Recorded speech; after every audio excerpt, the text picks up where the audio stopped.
next speaker is a doctoral student in linguistics at the Université Paris Cité. She obtained a BA in linguistics at the University of the Philippines, Diliman, and an MA in theoretical and experimental linguistics at the same university, Université Paris Cité.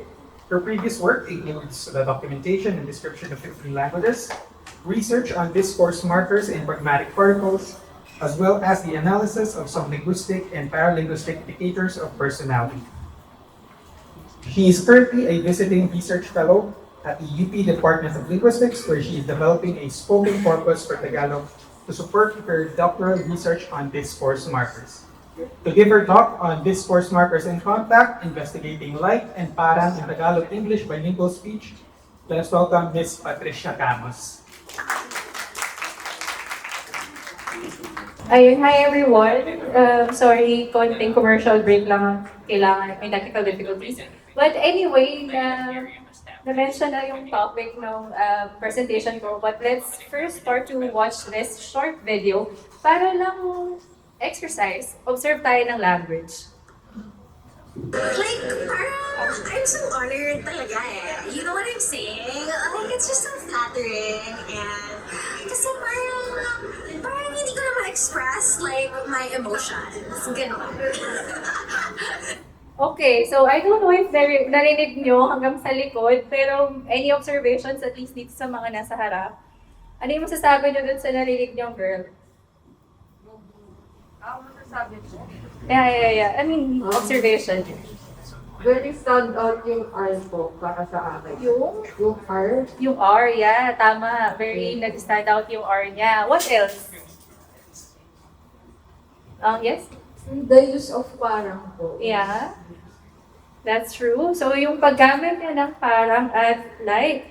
So, here, I transcribed whatever we just watched. And, makikita naman natin, very short, 18 seconds lang yung clip na yon, pero grabe yung gamit niya ng like at parang nag-umapaw. So if we highlight it, nakatatlong like siya at nakatatlong parang siya in 18 seconds. So very interesting na laging ginagamit yung markers na ito. And that's what I plan to share to you guys, how I try to answer investigate these discourse markers. So, yeah, that's the title of my presentation, Discourse Markers in Contact, Investigating Like and Parang in Tagalog-English Bilingual Speech. So, this work is supervised by Lisa Brunetti, and ayun, nasa first year pa lang ako, so preliminary analysis pa lang to. If you have suggestions, I'm open to them para ma-improve ko pa yung analysis ko. So, yeah, I will walk you through my research topic, the methodology I undertook, the analysis that I did, and some conclusions. So let's start. What are discourse markers? So I've been looking at this topic since my undergraduate years, and until now, fascinated pa rin ako sa kanila. So ano ba talaga yung mga discourse markers? So discourse markers, it's from a varied class of linguistic items. So anything can be a discourse marker. But hindi pa siya super solid kung ano yung saan yung hangganan. Madaming definitions na binibigay at ito yung ilan sa mga yun. So discourse markers, they contribute to discourse coherence. So they help you organize your discourse when you're narrating something, when you're sharing something. They help you when you talk. So they also function as signposts that indicate the relevance of one discourse segment to another. So it will help you relate chunks of sentences or utterances with each other. They will also help express evaluation, attitudes, and beliefs towards the propositional content of an utterance. So they're not content words, they're function words who do other things, who add flavor to the utterance or the sentences of speakers. So in general, discourse markers are used to initiate discourse. They mark boundaries, they preface a response or a reaction, they serve as a filler or a delaying tactic, and etc., etc. So there are various functions for these types of linguistic items. And one other thing that's very interesting to mention about discourse markers is that they're very susceptible to contact-induced changes because they're very, very frequent in spoken language. So as we saw earlier, both like and parang are in contact with each other. And with that, when they're always in contact, they're bound to have some changes. And in fact, in Manchester's borrowability hierarchy, he surveyed around 27 languages, and he found that discourse markers, they rank third among the list of different linguistic items that are commonly borrowed from a donor language to recipient language. So, masyadong madaling mahiram yung mga discourse markers mula sa ibang wika papunta sa isa pang wika. So, alam naman natin na dito sa Pilipinas, yung contact ng Tagalog at English ay very common. So, since nung 1970s, dahil sa bilingual education policy, na-encourage na yung pag-mix ng Tagalog and English. And now, change on na languages, diba? And now, in urban centers, it's very, very common to hear people switching from Tagalog and English, like what I'm doing right now, in one utterance. And okay, so my whole PhD project is actually an investigation of all these pairs of discourse markers. I'm looking at 4 pairs, and I've chosen them based on frequency of occurrence from the Tenten Tagalog corpus and my own corpus of interviews that I've collected before. So as you may see, they don't really look like exact equivalents of each other, but they have similarities or overlap in their meaning or functions. That's why I'm trying to compare them. But for this talk, I am focusing on like and parang. So, okay, so now we know that there's like and there's parang, and we use them not really interchangeably, but that's what we will see later if it's really interchangeably. But yeah, we see that both markers are present. And these are the research questions that I use to try to guide me as I investigate these discourse markers. So first, is the use of like a case of code switching, or is it borrowing? So I don't know if you're familiar, but I'll just say it again. Code switching is switching from one language to the other. And in that case, if like is still a code switched element, that means that it still belongs to English. It's not yet Tagalog. The language, it's not yet Tagalog. And when it's used, that means that a speaker switches from one language to the other. Or is it a case of borrowing? Borrowing means that like has already been integrated into Tagalog, so it's not English anymore. It's been integrated into the recipient language. So in that case, if it's a case of borrowing, is there a grammaticalization process happening? So is like gaining more functions, or is it changing into something else, shifting in use? So that's what I want to try to find out too. And the second research question that I have is that it's focused on the functions of both discourse markers. So do their functions overlap, or do they perform complementary roles? Performing complementary roles mean that they have compartmentalized. For example, like has already come to function a certain number of functions, while parang functions a different set of functions. So may distribution na, nagkakaiba na sila ng functions, hindi na nag-overlap. So that's what I wanted to find out too. And my last research question is centered on parang. I wanted to investigate whether are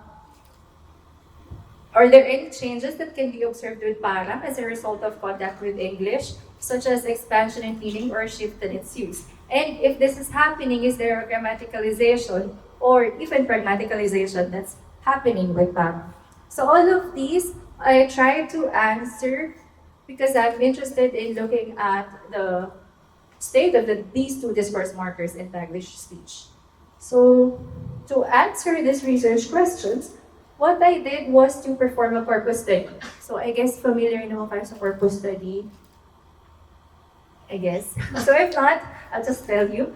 Okay, so the corpus that I used was a spoken corpus of interviews that I built myself in 2024. So it's a very small corpus because I used it for my master's, and time is very limited, funds are very limited. You can only do so much in a given time. So I only had 15 participants, 8 females and 7 males, who were 19 to 43 years old, and everyone were residing in France, but have only recently left the Philippines. So I've set this exclusion criteria so that the language of my participants would still be comparable to the language spoken still here in the Philippines. So I did online interviews, so one-on-one online interviews that lasted 30 minutes long. I asked them personal and experience-related topics, and the final task of retelling the bear story. So all in all, I had around 8 hours of audio recordings, which were fully transcribed and segmented per interposal unit in Pratt. And all of these, they yielded into around 80,000 tokens. So it's not very big, but yeah, I was still able to do some analysis using it. Okay, so using the corpus that I built, I found 223 tokens of like and 710 tokens of parang. So we see na magkaiba, malaki yung difference ng distribution. And I had to do what I can na analysis gamit yung meron ako. So it's virtually impossible to annotate all 710 and 223 in one go, like in a few months. So I had to take a random sample of each so that I'll be able to do my analysis. So here it says stratified random sampling. What it basically just means is I took a random sample of like and a random sample of parang, but I tried to take a proportionate amount from each participant so that no participant will be overrepresented or underrepresented. So when I finally had this random sample, what I did next was to annotate them based on various factors that I think would help me answer my research questions. So first, I looked at their structural position, and then their discourse function, and lastly, their language context. And I will walk you through them later. Okay, so this is the first one that I did, annotation of position. So I don't know if you're familiar with this, since if you're still in 110, maybe no, but the others who are in 197, maybe yes. So this is a Pratt window. I hope you're familiar. This is what I was telling earlier about segmenting my data into interposal units. So here I have 4 tiers. The first 2 are my speech, and the last 2 are the participants' speech. So first is the speech, the second is the non-speech, so laughter, other types of noises. The fourth is like that too, and the third is also the speech of the participants. So here we can see, I don't know if you can see what's written, but I'll read it. Pinapressure ka ba ng parents mo o sa'yo lang nangga, and then there's a pause, because I pause, and then gagaling yung pressure. So here we can see that the word was caught in the middle. So I thought, oh, that doesn't really help me answer my research question. So I had to resegment my data. So from this interposal unit, I had to resegment it. So I resegmented it into clauses based on Sir Dinagaya's paper, Information Structure and Constituent Order in Tagalog. So here he presented different positions in the clause, which I thought would be useful for me because I was interested in seeing the actual positions of the discourse markers. So here are some first 3 of the positions he presented. First is the clause initial position, which is in this sentence, binili ko na ang bulaklak para kay Wayne kahapon. The clause initial position is the free predicate position, which is before the verb. The clause medial position pertains to within the core arguments or before the core arguments. So the core arguments here are ko and then ang bulaklak. So if the discourse marker occurs in that part, then it is clause medial. And last is the peripheral part, which is here with the adjuncts. So here the adjunct is para kay Wayne kahapon. So if the discourse marker occurred in that area, then it's peripheral. He presented the fourth position, which is the left detached position, which is here in the, which is si May. So we have si May, kailan ba siya babalik dito? In this sentence, the left detached position, is si May. So as we can see, it is prosodically separate from the rest of the utterance by a pause, signified by the comma. And the left detached position is preferred for contrastive topic. So when I had these four positions mapped out, I annotated the like and parang that I had. So this is what I got.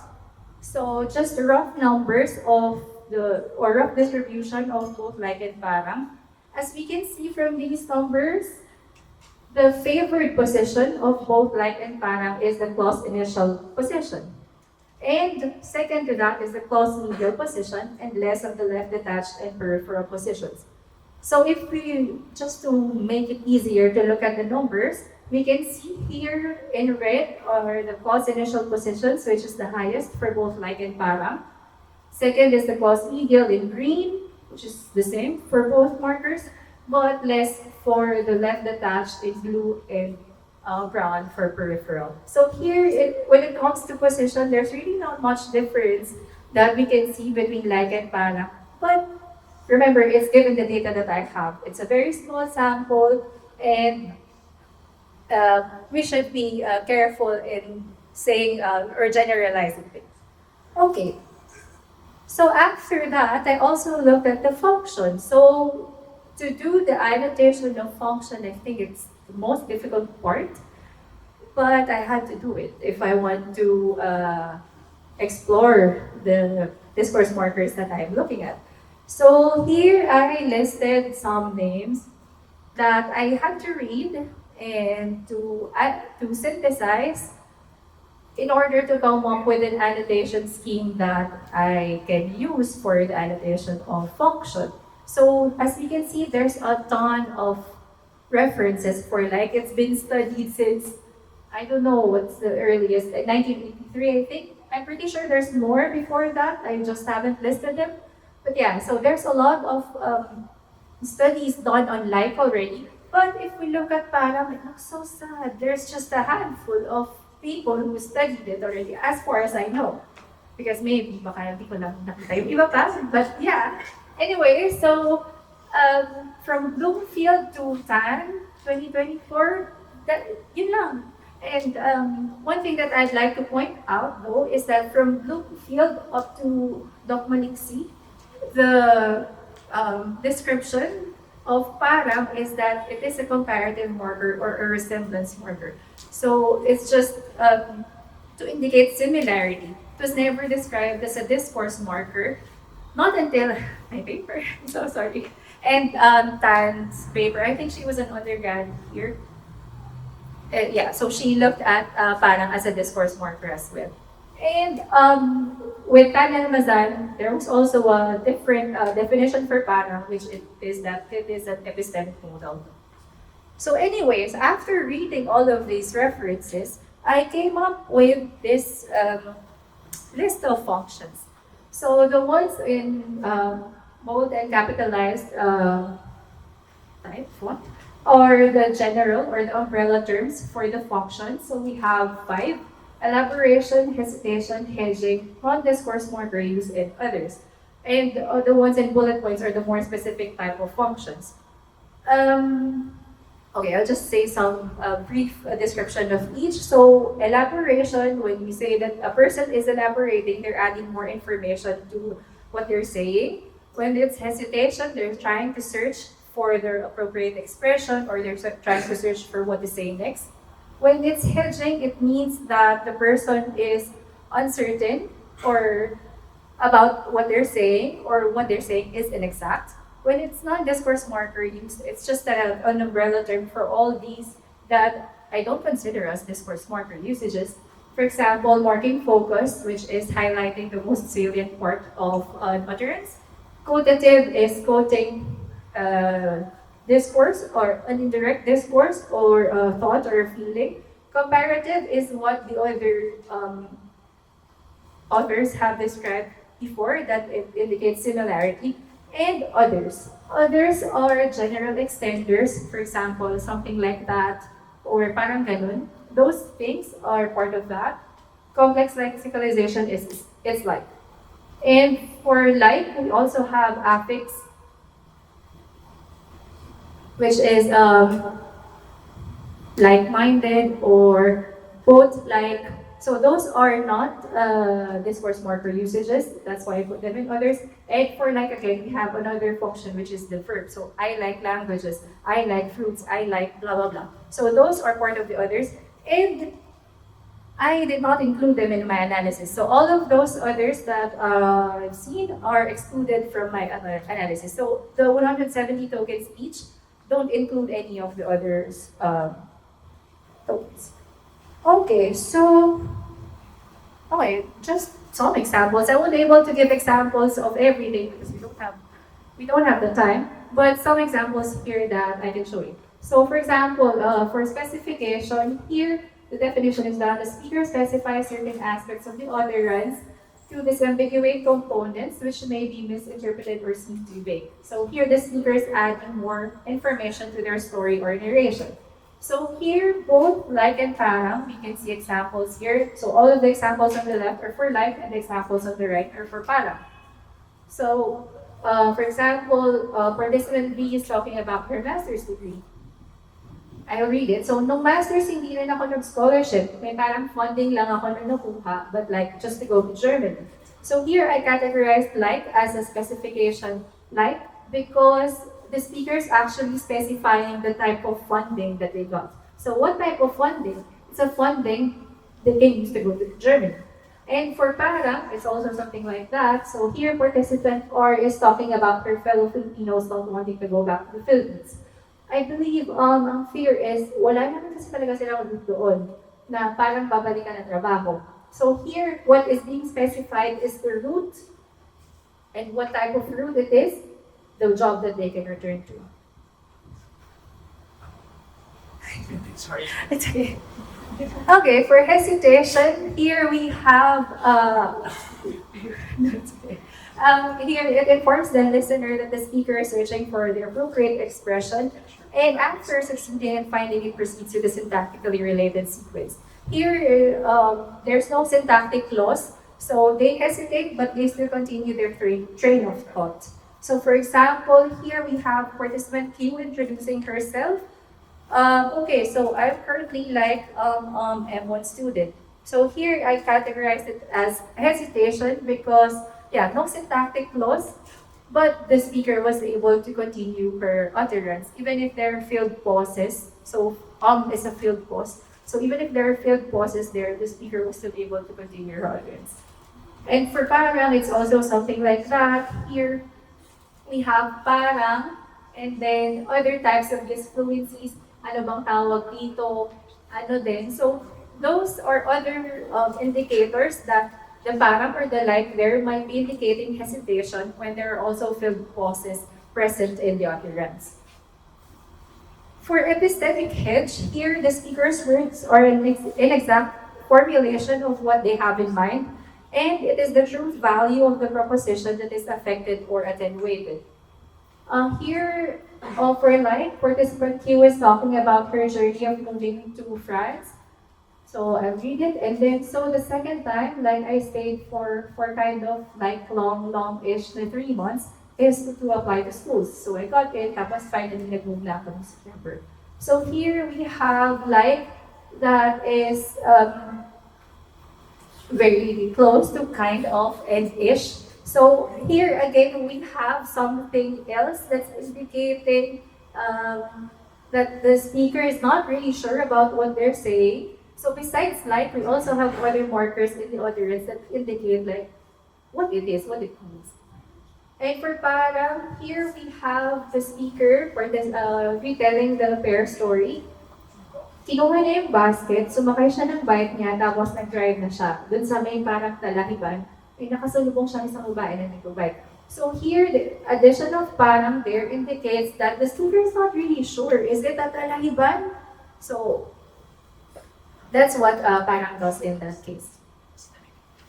So next is a different type of hitch, which is pragmatic hitch, and it's different because it's not the propositional level, it's not the content that's being attenuated, but the elocutionary force, or what the speaker really intends to say, that is being affected. So here the speaker is trying to distance themselves from their utterance. So here we also have like and parang.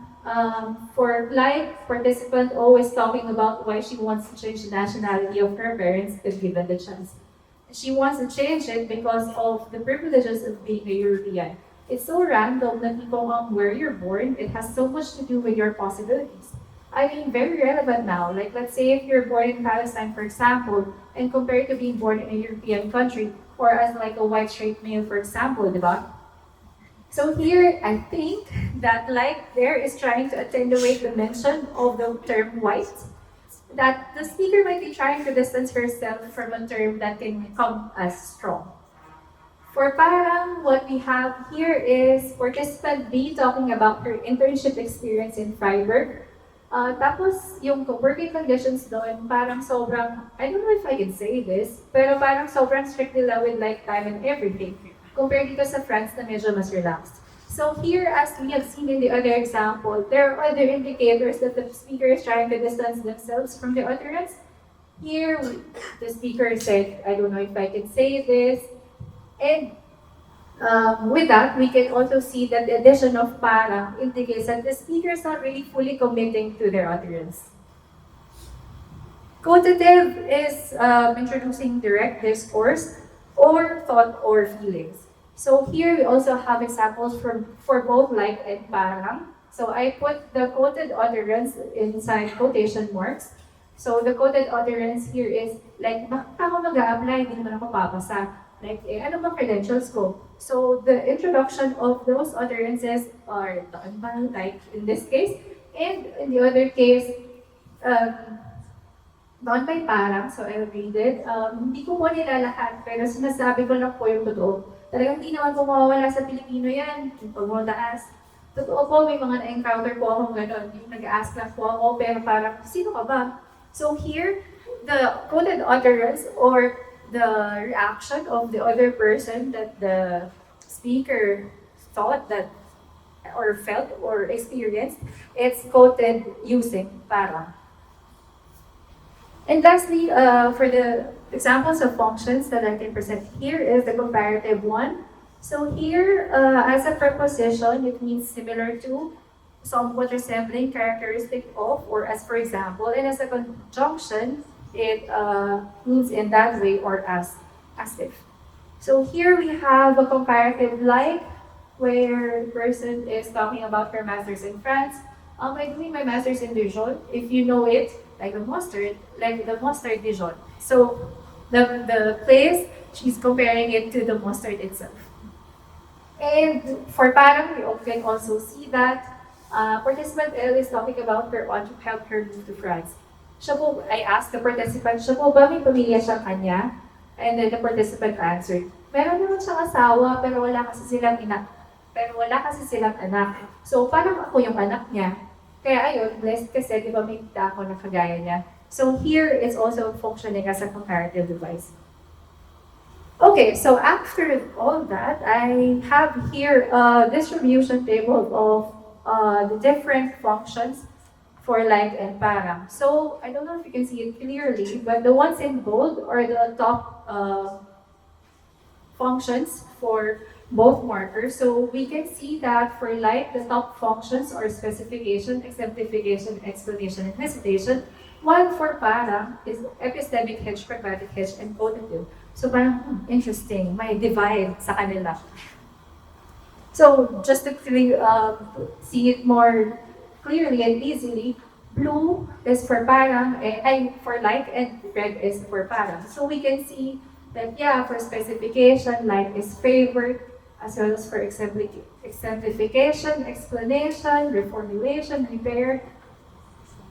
Marking focus Yeah, and all the other functions are for para. So we can see that there's something happening there. And we will test it later if we really see something. Okay, so last one. Okay, for annotation of the language context, I also tried to see the immediate language environment of both like and para to see whether they're really part of Tagalog. Oh, to see if they're still part of English or are they already part of Tagalog. So I have four conditions. A fully Tagalog utterance, which is labeled as tag. Two types of mixed utterances, which could either start as Tagalog or finish in English, which is tag as tag A. And then another type, which can start as English and finish in Tagalog, so English, Tagalog. And then a fully English utterance here as English. So let's look at some examples. The yellow highlights are for Tagalog and the blue is for English. So here we can see fully Tagalog utterances, even if there are insertions of English words, such as kitchen and bedsheet. I categorize this utterance as a fully Tagalog utterance because of the syntax or the whole language or whole utterance itself is still in Tagalog. So here we can see that like occurred in a fully Tagalog utterance. Here is a mixed one where it started in Tagalog, switched into English, switched again into Tagalog, and finished in English. So here we can see a different type of utterance where there are switches that are happening. A different type of mixed utterance. Here it started with English, the fruits of his labor, like, and then it finished in Tagalog, which is mabalik ko naman. And finally, we have a fully English utterance, which is very interesting in my opinion. And I need to see more of this actually. I hope to see more of this in my data because as we see here, both of them are together in one utterance. So, but I've been like parang back and forth. So here, I only saw one case of this in my data. I hope I see more because here it's very interesting. Like, what are the functions that each of them are doing? If they're together, are they functioning separately? Are they functioning together? This one, I still look at it as different. They're functioning differently. I think that like functions as a hesitation device and parang functions as an epistemic hitch. And that's how I annotated it. But if you have other thoughts about it, please let me know. So after that annotation of language context, here is a distribution table of the annotation that I did. So as we can see, better to see the pie charts, I think. Both prefer the fully Tagalog utterance. And for, less of the mixed utterance. But for English, you can see that it also really favors a fully English utterance. But for para, a fully English utterance is very rare. So here we just have 6 cases of that. So taking all of that, I have them here, all of the distribution tables that I showed you earlier. I tried to do some analysis. What are these numbers? How can I make sense of them? So I tried to do some statistical analysis, and the one that I used is the generalized linear model. So I'm trying to see or trying to predict what factors influence the likelihood of like or para in the utterance. And my predictor variables are the position, function, and language context that I have. So it's virtually impossible. Like I only have 340 total of tokens that I looked at, and it's impossible with this amount of functions, with this amount of factors per variable. It's impossible to look at all of them and analyze or see something using the model that I wanted to use if I don't simplify them. So I thought of simplifying my categories, so condensing them into bigger units in order to try to see if I can perform an analysis on them.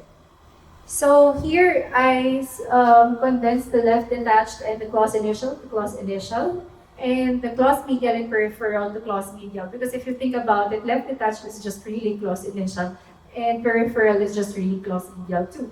So I have the condensed version here, and all the other functions, I condensed them here as well. So I have the big umbrella functions: elaboration, hesitation, hedge, and non-discourse marker usage. So after doing this, I was able to do some analysis.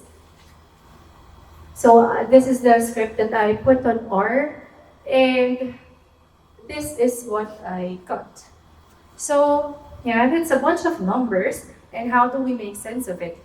So here, okay, so I've kept the intercept or the baseline, the comparison point, into parang, clause initial, elaboration, and fully English utterance. So this is what we are comparing to. And the symbols here on the side, just to make it easy, if you see a 3 asterisk, if you see 3 asterisks, that means that, oh, that's significant. It's less than 0.05. And if it's a blank, then you don't really see anything. And if it's a dot, then it is marginally significant. So here, how we should see it is that in the clause medial position, how likely is it to be like? So it's not significant. When the clause medial, in the clause medial position, it's not really likely to be like. But for hedging function, for non-discourse marker usage, it's much less likely to be like than to be parang. So in these cases, it's more likely to be parang than to be like. And in this language contexts too, it's much less likely to be like. So that means that it's more likely to be parang. And the dot is that it's marginally significant. So there's a chance that it could reach significance, but we don't know yet. So we need more data to see if we will see something else for hesitation. So to conclude, in terms of position, we didn't really see any difference between like and parang. So they don't really favor. There's no distribution that when it comes to position. For the function, we saw some things. For like, it occurs significantly more likely than parang in elaboration contexts. While for parang, there's a more varied list or range of functions. It can be used for hedging, for non-discourse marker use, and marginally more likely to occur in hesitation function. So what this suggests is that speakers are using parang with a more varied range of functions, while they do not really exploit all possibilities of like in their Tagalog-English speech. So I did not put it here yet because I'm not sure, but I was thinking that maybe the variety of functions that we see for parang is maybe an indicator of the grammaticalization process that's happening to it. It's gaining different functions, while for like, it's more semantically bleached. So there's not a lot of difference in it anymore. That's why when we use it, there's just really one function that we see when it's used in discourse.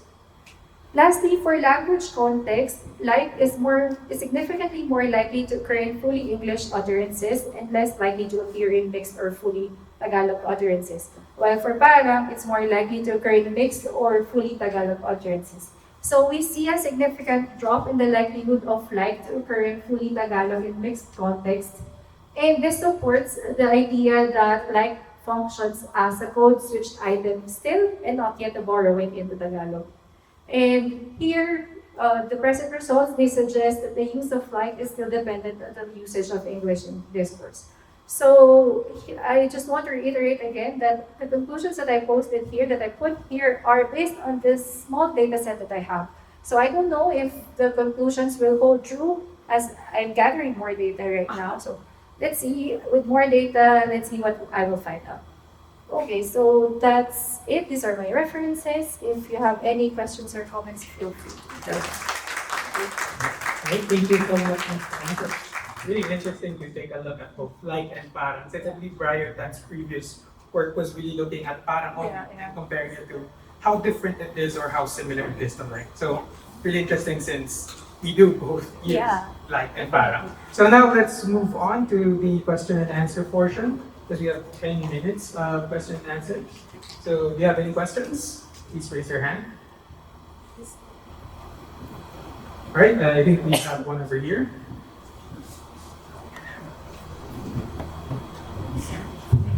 Hello po.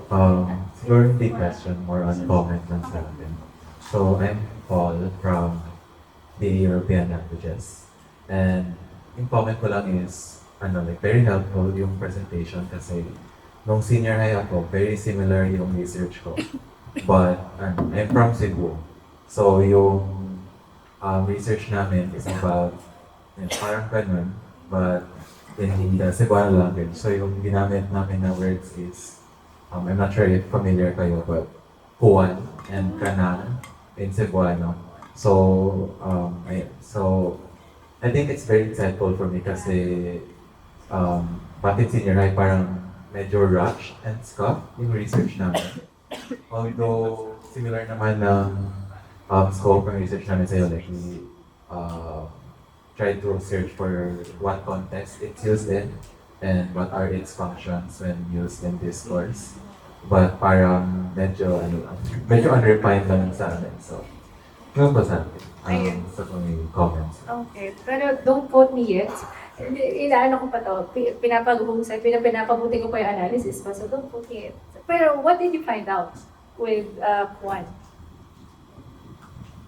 Actually, very similar lang din yung findings, though your procedures natin very different.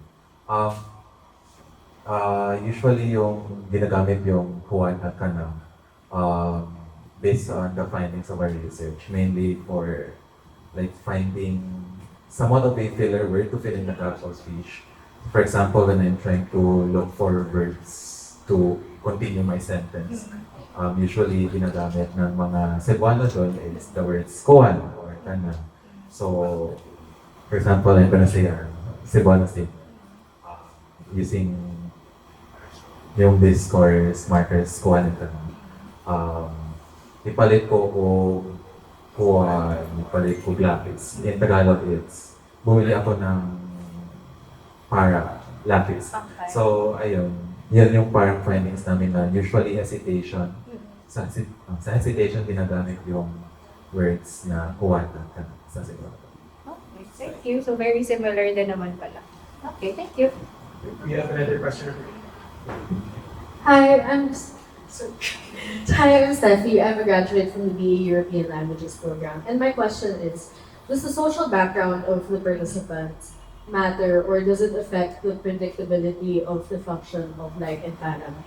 Kasi for example, di ba, naririnig natin yung mga like and para na ginagamit super frequently among Kono people. Yeah. And we know the kind of demographic that they come from. Yeah. So I'm just wondering if that affects the predictability of their usage in any way. Yeah, actually, I think, when I think about it, I think it can affect, but it's not one of the variables that I'm looking at right now. Kasi, I don't know, parang ayaw mong ikakon siya dun sa socio-economic status ng isang tao. But most probably, maybe yung combination itself, the like parang together, maybe it's more tied to that. I don't know yet, kasi hindi ko siya tinitignan sa research ko. May ibang variables akong tinitignan, pero not included siya right now. But if I notice anything, maybe I can include it in my research. But meron. Pero maybe. Hi, good afternoon. I'm Kat, TA and MA student ng Linguistics.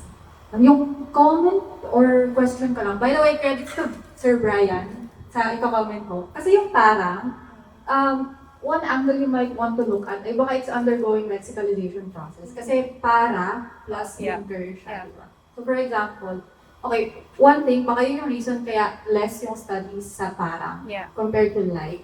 Tapos isa pa, for example, if I say parang may sakit, and if I say para siyang may sakit, di ba? Nawala yung linker, pero I guess same yung function. So, you might want to consider to include para, or kasama na ba siya? Yeah, actually, kasama na siya. Pero in-include ko siya sa comparative usages kapag separate pa na para plus a pronoun or other comparing. Pero kasama siya. Pero hindi siya as frequent as parang itself. Okay, So, non-discourse marker usage kapag ganun. thank you for the clarification. Yeah.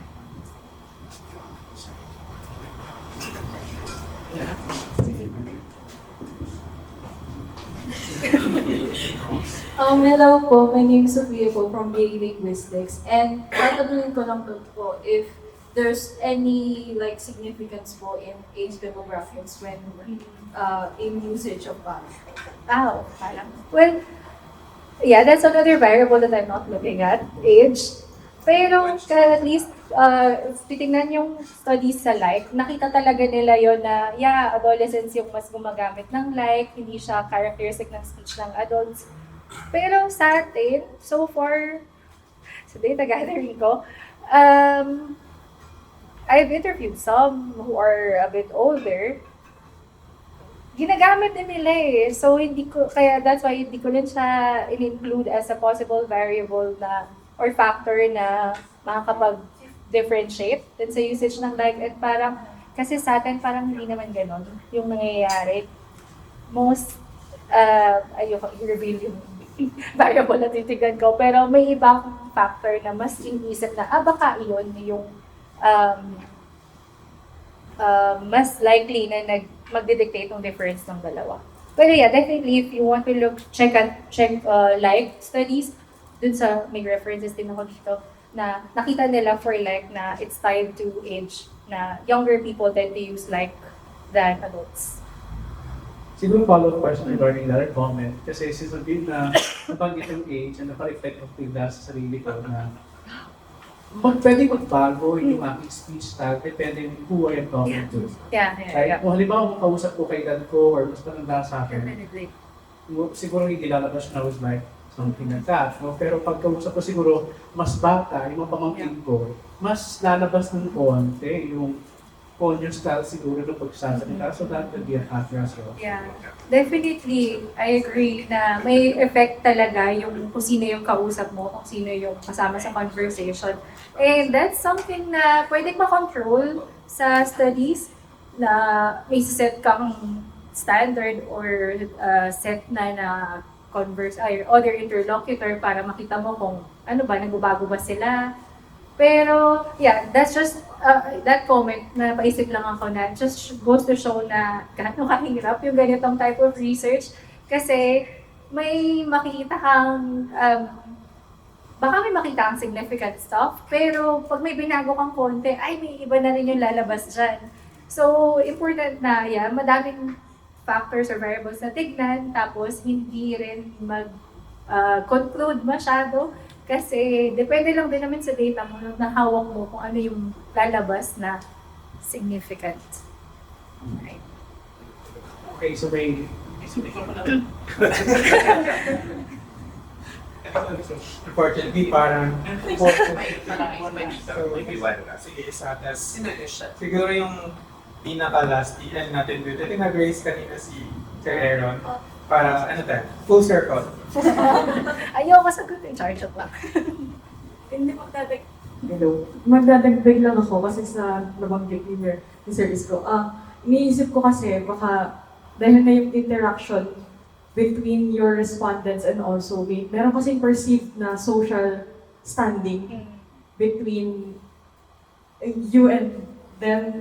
Tapos, one of my professors kasi ng college, lagi kaming kinakosyon na huwag kang gagamit ng parang kasi it makes you less sure. But I think in yung power relation of communication na posible kasi hindi siya gagamit ng tone of certainty dahil may perceive na mas mataas yung taong kausap or mas advanced na siya either in age or position, social or yung hierarchical. Yeah, I agree. So, hindi ko na mapigilan. Parang mga students ngayon yung nagre-recite, di ba? Sir, try ko lang. Kasi sir, parang so yun yung gusto sabihin kay yung Ate kanina na yung certainty na wag mo ipapakita depende yan sa social standing ng kausap mo. I think it's also a factor. So, dito tayo kayo sa nilo.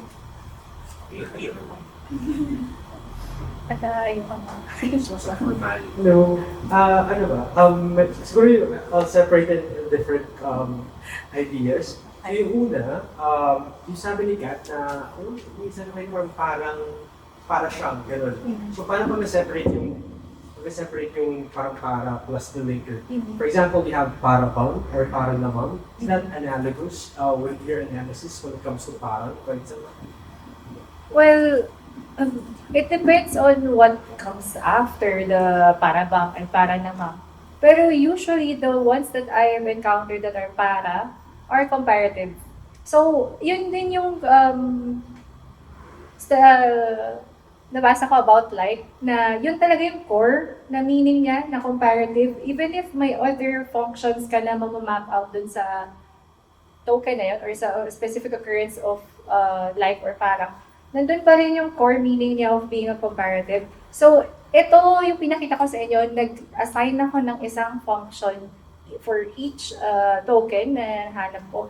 Pero hindi ko pa rin dinidismiss yung fact na nandun pa rin yung core meaning niya of comparative.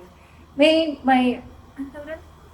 Semantic maps ba tawag doon? Na pwedeng may core meaning yung isang word and other related meanings na nakapalibot sa kanya, and everything can be present at the same time. Pero yun, sa analysis ko, I tried to assign just one function per occurrence kasi feeling ko yun naman yung pinakaangat na function. So if may interested sa inyong mag-annotate nung data ko at mag-compare tayo kung may inter-annotator agreement ba para mas mapatibay yung analysis ko, please help me.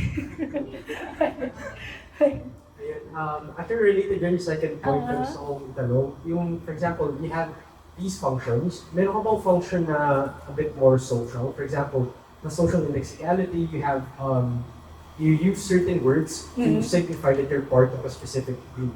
For example, in this case, like at parang, so parang, have you ever considered that possibly they're using this para ipakita sa'yo na, okay, I'm here in France for a reason, or ganito yung background sa Pilipinas because you don't know me. At hindi mo possible na magpakita ng like and parent using these functions in social lexicality?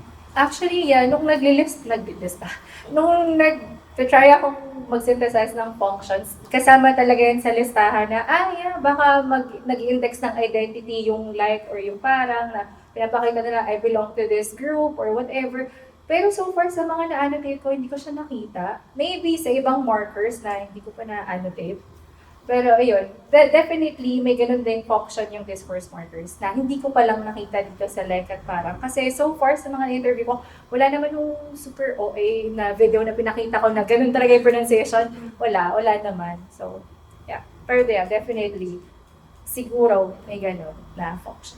Okay. Tapos siguro yung last na part na lang, idea lang siya. Kasi did you consider the confounding factor na yung participants mo ay from are immigrants in France, like recently arrived in France?